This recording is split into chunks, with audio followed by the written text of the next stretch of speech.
Hello and welcome to my fourth episode. Today I will be talking about the Arcade City revenue model.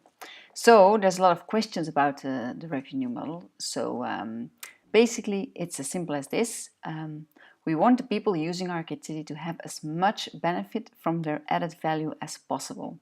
Well, that's a good promise, I think. So to get there, there's different mechanisms that will be in place to make sure it happens like that. So to start with, everyone is free to do transactions by themselves. For example, a driver giving rides, and that's it, doing a peer-to-peer transaction. Or a driver can decide to join a guild. For example, there could be a guild that says we only drive BMWs, we have a common insurance, we vet our drivers like this and that, etc., etc. So a guild can set this up and have an own revenue model in it, and drivers are free to join or to leave that guild.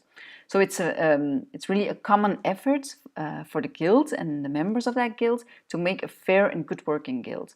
If you're not satisfied in a guild, you can always join another one or start your own. Why not? So that's one part.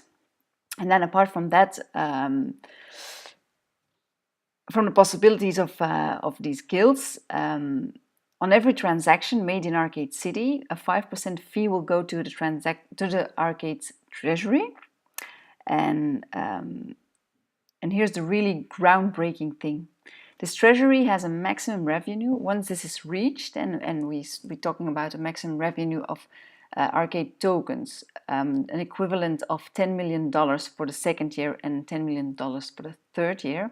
When that maximum is reached, the fee that's on every transaction will be dropped to zero. So it's very, very clear that the money in the treasury is used by the council to further develop Arcade City on its road to a fully decentralized and self-sustaining platform. But when the money to do so is raised, there's no need for extra money, and all people adding value, so all people doing transactions in Arcade City, they will earn more.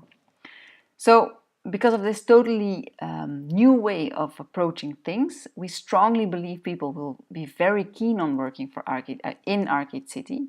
And yeah, that's why the Arcade token will be massively used. And of course, it's not only for ride sharing, it can be for any sort of peer-to-peer transaction. And yeah, and then combined with the fact that there's a total amount of Arcade tokens that will never rise. So now in a token sale, the maximum amount of 100 million tokens will be created. And that's the total supply of Arcade tokens that will ever be in the system. So when a lot of people start using it, the value goes up. That's a normal mechanism. So another good reason for people, yeah, the earlier you buy your Arcade tokens at a low price, the more benefit you will get from it when you look at it from that perspective. So yeah, that's a few mechanisms that are in place to make revenue. So for me, it's a very, very exciting thought, a new economy with new rules, with benefit for the many. And yeah, I'm very, very glad to be a part of this, just like you. So thank you, and I'll see you tomorrow.